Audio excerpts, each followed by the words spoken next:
एक कवि के पास एक व्यक्ति पहुंचा, 2 लाइनें हमें याद आई तो हम आप सबके बीच रखना चाहते हैं। हो सके तो बड़े भाव से सुनना, आपका ध्यान आकर्षित करना चाहूंगा अपनी ओर।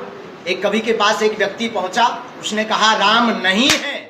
तो उसने बहुत सुंदर रचना लिखी।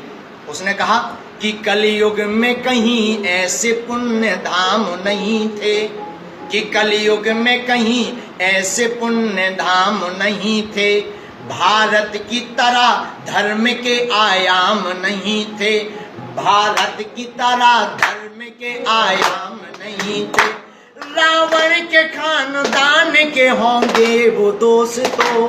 ध्यान चाहूंगा अपनी ओर।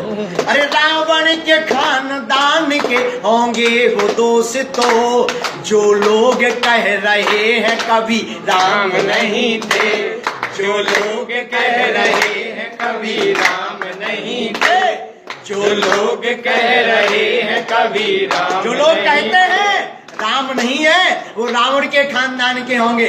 दूसरी पंक्ति में चाहूंगा आपका ध्यान, हो सके तो बड़े गौर से सुनना, कि जब वरदान है तो कैसे कहें श्राप नहीं थे, जब श्राप है तो कैसे कहें वरदान नहीं थे, जब श्राप है तो कैसे कहें वरदान नहीं थे, जब ये कहा कि राम नहीं थे तो ये लगा, जब ये कहा कि राम नहीं है तो ये लगा, जैसे वो कह रहे हो मेरे बाप नहीं थे, जैसे वो कह रहे हो मेरे बाप नहीं थे, जैसे वो कह रहे हैं मेरे बाप नहीं थे।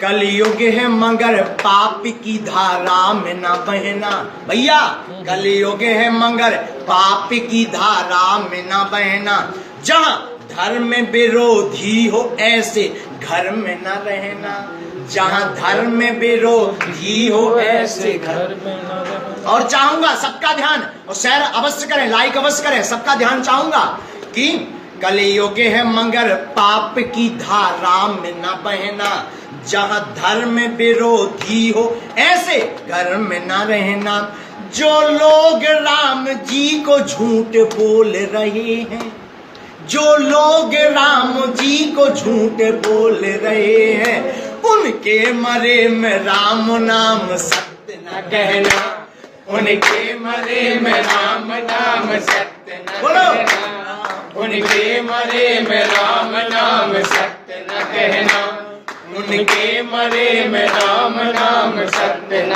कहना। आप सभी देशवासियों को राम जन्म महामहोत्सव की अवतरण दिवस की बहुत बहुत बधाई। बधाई हो, बधाई हो, बधाई हो, बधाई हो, बधाई हो, बधाई हो सबको। जय सिया राम। जो लोग कहते हैं राम नहीं है, उनको ये पंक्तियां सुनाना कि राम है, और अगर नहीं है तो उनके मरे में राम नाम सत्य न कहना, उनके मरे में राम नाम सत्य न कहना। बहुत बहुत बधाई हो सब लोग। 23 अप्रैल से 1 मई तक होने वाली रुद्र महायज्ञ, अष्टादश महापुराण और संगीतमय राम कथा में पधारे, और हमारे ग्राम गढ़ा वासियों की तरफ से सबको बहुत बहुत शुभकामनाएं। बागेश्वर धाम सरकार समिति की तरफ से सबको बहुत बहुत शुभकामनाएं। और रुद्र महायज्ञ हमारे ग्राम वासियों की ओर से किया जा रहा है, समस्त क्षेत्र वासियों की ओर से किया जा रहा है, जो ग्राम गढ़ा वासियों की ओर से यह यज्ञ किया जा रहा। 18 पुराण, संगीतमय राम कथा, रुद्र महायज्ञ, रात्रि में रामलीला, 23 अप्रैल से 1 मई तक, 2 मई को विशाल भंडारा है। सबका स्वागत है। बहुत बहुत धन्यवाद, बहुत बहुत साधुवाद। एक बार प्रेम से कहें बागेश्वर धाम सरकार की जय।